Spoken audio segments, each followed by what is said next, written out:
जय हिंद, वंदे मातरम, राम राम। सभी को एक बार फिर से आपका अपने यूट्यूब चैनल में तहे दिल से स्वागत करता हूँ। जल्दी से फटाक से जुड़ जाइए, क्लास को करिए लाइक और शेयर। तो प्यार साथियों, शुरू करते हैं आज का सेशन। क्वेश्चन आपकी स्क्रीन पर आ चुका है। जैसा कि आप सभी को मालूम है कि मैं आपके लिए रोजाना जियो, ज्योग्राफी, भूगोल की क्लास लेकर आता हूँ रोज की तरह। एक बार फिर से आप सभी का भूगोल की प्रैक्टिस क्लास में स्वागत है। तो एमसीक्यूज क्लास आपके लिए हाजिर हो चुकी है भाई। सभी बच्चे आ जाइए, एक बार चेक कर लेंगे कि आपसे कितना आता है कितना नहीं। ठीक है, क्योंकि समय यदि हमें गेन करना है, यदि हमें टाइम निकालना है, तो आपको ऐसे प्रैक्टिस सेट देने ही पड़ेंगे। ठीक है, ये तो मैं अलग अलग सब्जेक्ट के ले रहा हूँ, तो इसलिए आप लोगों को थोड़ा समय कम लगेगा। पर जब मिक्सअप मतलब कि मिक्स क्वेश्चन आते हैं, जिसमें geography, political, sociology, history, computer science, ये सब चीज़ मिक्सअप आएंगे, तो आपको सोचने में मजबूर करेंगे और वो समय आपको दिक्कत करेगा। ठीक है, तो आप लोग ज़्यादा समय लगा देंगे, तो इसलिए समय को निकालने के लिए हमने जो है आपके लिए ये क्लास लेकर हाजिर हो चुके हैं। तो सभी बच्चे आ जाइए, जो फ्रेशर बच्चे हैं वे भी जल्दी से आ जाइए भाई। सभी बच्चे एक बार क्लास को शुरू करते हैं। व्यापारिक स्तर पर किया जाने वाला विभिन्न प्रकार के फलों का उत्पादन क्या कहलाता है? व्यापारिक स्तर पर किया जाने वाला विभिन्न प्रकार के फलों का उत्पादन क्या कहलाता है? तो प्यार साथियों, चार ऑप्शन आपके नीचे दिए गए। मोस्ट इंपोर्टेंट क्वेश्चन है, कई बार पूछा गया। तो इसी के साथ हमारा जो ऑप्शन नंबर हो जाएगा बी वाला सही हो जाएगा। सिल्वी कल्चर कहलाता है वो, सॉरी माफी चाहता हूँ, सिल्वी कल्चर नहीं, हार्टिकल्चर कहलाता है। ठीक है, व्यापारिक तरीके से हार्टिकल्चर कहलाता है। व्यापारिक स्तर पर किया जाने वाला विभिन्न प्रकार के फलों का उत्पादन जो कहलाता है वो हार्टिकल्चर कहलाता है। माफी चाहता हूँ, हार्टिकल्चर। ठीक है, अगला क्वेश्चन देखिए। बागानी कृषि व्यापक है। बागानी कृषि व्यापक है, तो प्यार साथियों कहाँ पर है भाई? चार ऑप्शन आपके नीचे दिए गए। जितने भी साथी, जितने भी भाई बहन हमारे साथ जुड़े, स्वागत है आपका आपके अपने यूट्यूब चैनल में। आशा करता हूँ कि आप सभी अच्छे और स्वस्थ होंगे, परिवार में भी एकदम मस्त होंगे। तो प्यार साथियों, ऑप्शन नंबर सी वाला सही हो जाएगा। समय समाप्त। कैलिफोर्निया में बागानी कृषि व्यापक है, कैलिफोर्निया में। ठीक है, अगला क्वेश्चन आपकी स्क्रीन पर आ चुका है साथियों, जल्दी से देखिए। कजूम कुजबास कोयला क्षेत्र निम्नलिखित में से किस राज्य में स्थित है? कुजबास कोयला क्षेत्र निम्नलिखित में से किस राज्य में स्थित है? तो चार ऑप्शन आपके नीचे दिए गए, जल्दी से देखिए फटाक से। ऑप्शन नंबर ए वाला सही हो जाएगा, रूस। कुजबास कोयला क्षेत्र निम्नलिखित में से किस राज्य में स्थित है? रूस। बहुत बढ़िया। अगला क्वेश्चन आपकी स्क्रीन पर आ चुका है साथियों, जल्दी से देखिए। रूस बेसिन कोयला उत्पादक क्षेत्र किस देश में स्थित है? रूस बेसिन कोयला उत्पादक क्षेत्र किस देश में स्थित है? जल्दी से बताइए फटाक से, कौन सा ऑप्शन सही हो जाएगा, कमेंट करें। तो प्यार साथियों, समय समाप्त। बहुत बढ़िया, जर्मनी हो जाएगा ऑप्शन नंबर सी। रूस बेसिन कोयला उत्पादन क्षेत्र जो है किस देश में स्थित है? जर्मनी में है। मोस्ट इंपोर्टेंट है, देख कर जाइए जरूर। तो अगला क्वेश्चन आपकी स्क्रीन पर है। ढाका प्राचीन काल किसके लिए प्रसिद्ध था? एक बार फिर से, ढाका प्राचीन काल में किस लिए प्रसिद्ध था?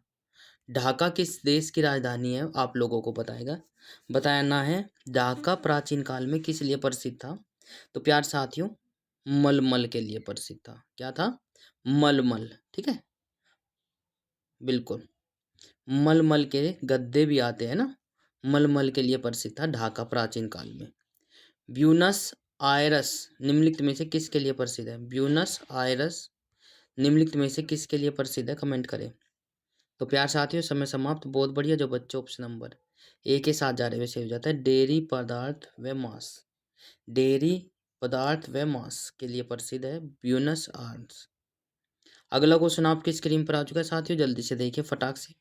निम्नलिखित में से कौन सर्वाधिक औद्योगिकरण देश है? निम्नलिखित में से कौन सर्वाधिक औद्योगिकरण देश है? जल्दी से कमेंट करें और बताइए। तो चार देशों के नाम नीचे दिए गए। शाबाश, कमेंट आने स्टार्ट हो चुके हैं, बहुत बढ़िया। जितने भी साथी हमारे साथ जुड़े हैं, जय हिंद कमेंट बॉक्स में जरूर लिखे। ऑप्शन नंबर डी वाला सही हो जाएगा, सिंगापुर। सिंगापुर जो है सर्वाधिक औद्योगिकरण देश है। अगला क्वेश्चन आपकी स्क्रीन पर है साथियों। आंतरिक जल यातायात हेतु सबसे उपयुक्त एवं महत्वपूर्ण नदी। आंतरिक जल यातायात हेतु सबसे उपयुक्त एवं महत्वपूर्ण नदी कौन सी है भाई? जल्दी से कमेंट करें। तो प्यारे साथियों, आंतरिक जल यातायात हेतु एवं सबसे उपयुक्त महत्वपूर्ण नदी कौन सी है? शाबाश, राइन नदी हो जाएगा, राइन नदी। नेक्स्ट, निम्नलिखित में से किस महाद्वीप में आंतरिक जलमार्ग का सर्वाधिक विकास हुआ है? निम्नलिखित में से किस किस महाद्वीप में आंतरिक जलमार्ग का सर्वाधिक विकास हुआ है? तो समय समाप्त। जो बच्चे ऑप्शन नंबर डी के साथ जा रहे हैं सही हो जाता है, यूरोप। यूरोप महाद्वीप में सर्वाधिक आंतरिक जलमार्ग का सर्वाधिक विकास हुआ है। अगला क्वेश्चन देखिए फटाक से, क्या हो जाएगा? सौरमंडल का सर्वाधिक गर्म ग्रह कौन सा है? सौरमंडल का सबसे गर्म ग्रह कौन सा है? जल्दी से बताएं। 4 ग्रहों के नाम नीचे दिए गए। शाबाश, सौरमंडल का सबसे गर्म ग्रह है शुक्र, बिल्कुल। नेक्स्ट क्वेश्चन हो जाएगा। नेक्स्ट क्वेश्चन आपकी स्क्रीन पर आ चुका है साथियों। पृथ्वी के सबसे निकट दूरी पर स्थित ग्रह, पृथ्वी के सबसे निकट, पृथ्वी के सबसे निकट दूरी पर स्थित ग्रह कौन सा है? तो वो भी क्या हो जाएगा भाई? शुक्र, बहुत बढ़िया। ठीक है भाई। क्वेश्चन नंबर नेक्स्ट पर चलते हैं भाई, बहुत बढ़िया। अगला क्वेश्चन आपकी स्क्रीन पर आ चुका है साथियों। निम्नलिखित में से किस ग्रह को सबसे सुबह का तारा कहा जाता है? कई बार पूछा गया क्वेश्चन, इंपॉर्टेंट है, एग्जाम से पहले पढ़कर जरूर जाए। निम्नलिखित में से किस ग्रह को सुबह का तारा कहा जाता है? 4 ऑप्शन आपके नीचे दिए गए। तो प्यार साथियों, समय समाप्त, बहुत बढ़िया। जो बच्चे ऑप्शन नंबर बी के साथ जा रहे हैं सही हो जाता है, शुक्र। निम्नलिखित में से किस ग्रह को सुबह का तारा कहा जाता है? तो वो हो जाएगा शुक्र, बिल्कुल। क्वेश्चन नंबर नेक्स्ट आपकी स्क्रीन पर आ चुका है साथियों, जल्दी से देखिए फटाक से। निम्नलिखित ग्रहों में से किसके सौंदर्य का देवता कहा जाता है? निम्नलिखित ग्रहों में से किसे सौंदर्य का देवता कहा जाता है? जल्दी से कमेंट करें। निम्नलिखित ग्रहों में से किसे सौंदर्य का देवता कहा जाता है? तो समय समाप्त, बहुत बढ़िया। जो बच्चे ऑप्शन नंबर डी के साथ जा रहे हैं सही हो जाता है, शुक्र। शुक्र को कहा जाता है सौंदर्य का देवता। नेक्स्ट क्वेश्चन आपकी स्क्रीन पर आ चुका है साथियों। सबसे अधिक चमकने वाला ग्रह, सबसे अधिक चमकने वाला ग्रह शुक्र ही होता है। सबसे अधिक चमकने वाला ग्रह शुक्र ही होता है, बिल्कुल। अगला क्वेश्चन आपकी स्क्रीन पर आ चुका है साथियों, जल्दी से देखिए फटाक से, क्या हो जाएगा? सूर्य की परिक्रमा के दौरान पृथ्वी सूर्य से अधिकतम दूरी पर किस महीने में होता है? एक बार फिर से, सूर्य की परिक्रमा के दौरान पृथ्वी सूर्य से अधिकतम दूरी पर किस महीने में होता है? तो प्यार साथियों, 4 महीने के नाम नीचे दिए गए, मंथ के नाम, तो आप लोगों को बताना है। समय समाप्त। जो साथी, जो दोस्त, जो भाई बहन हमारे साथ जुड़े हुए, जो डी के साथ जा रहे हुए सही हो जाता है, जुलाई। जुलाई महीने में जो है सूर्य की परिक्रमा के दौरान पृथ्वी सूर्य से अधिकतम दूरी पर होती है। ठीक है, जुलाई महीने में। क्वेश्चन नंबर नेक्स्ट आपकी स्क्रीन पर आ चुका है साथियों। सूर्य और पृथ्वी के मध्य अधिकतम दूरी होती है।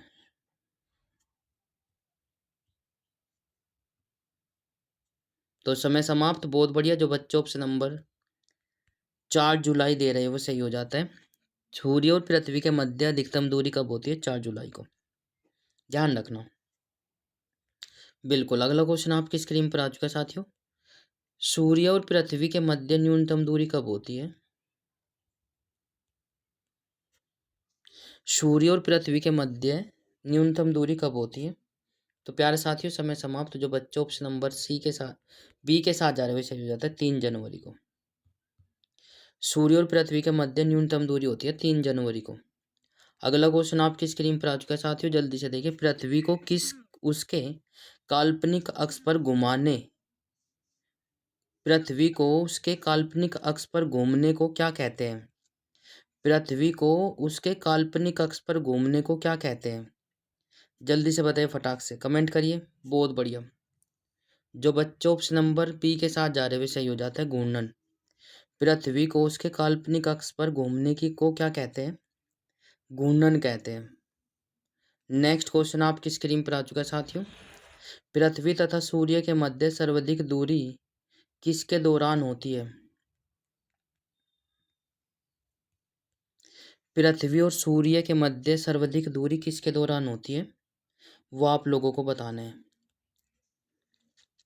तो प्यार साथियों, वो हो जाएगा अपसोर। पृथ्वी और सूर्य के मध्य सर्वाधिक दूरी किसके दौरान होती है? अपसोर कहते हैं उसको। जब पृथ्वी और सूर्य के मध्य सर्वाधिक दूरी होती है तो उसे अपसोर स्थिति कहते हैं। उपसोर जब न्यूनतम दूरी होती है, ठीक है ना, 3 जनवरी को होती है न्यूनतम दूरी, उसे उपसोर कहते हैं। नेक्स्ट नेक्स्ट क्वेश्चन आपकी स्क्रीन पर आ चुका है। निम्नलिखित में से किसने पहली बार कहा कि पृथ्वी गोल है? ये सबसे पहले किसने कहा था कि पृथ्वी गोल है?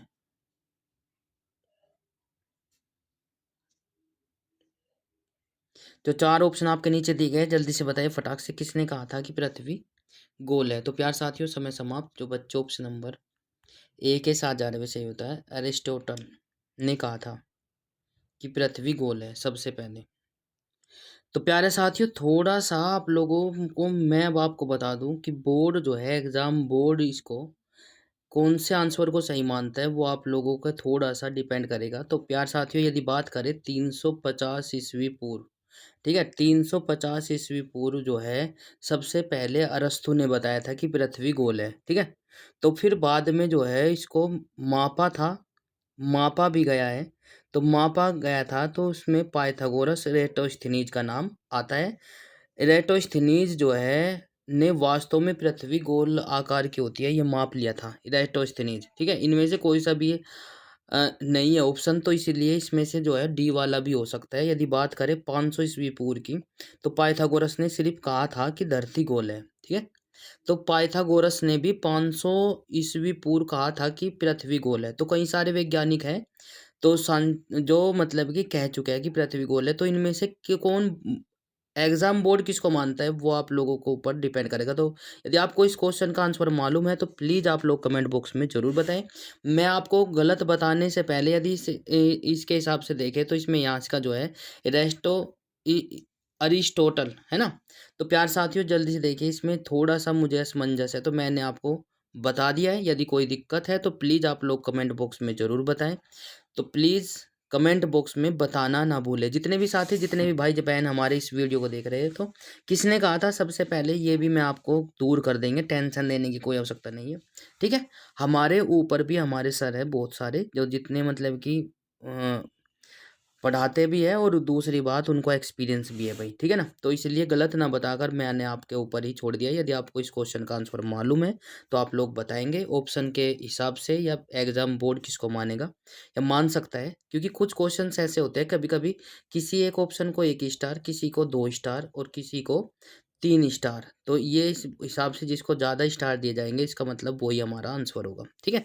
तो यदि आपको क्लास अच्छी लग रही है तो क्लास को लाइक, शेयर, कमेंट्स और चैनल को सब्सक्राइब जरूर कर ले। घंटे का बटन अवश्य प्रेस करें ताकि आपको समय पर नोटिफिकेशन मिलता रहे। तो आप सभी का प्यार और सपोर्ट हमें मिल रहा है, उसके लिए बहुत बहुत धन्यवाद। आशा करता हूँ कि आपके प्यार और सपोर्ट इसी प्रकार से आगे भी मिलता रहेगा।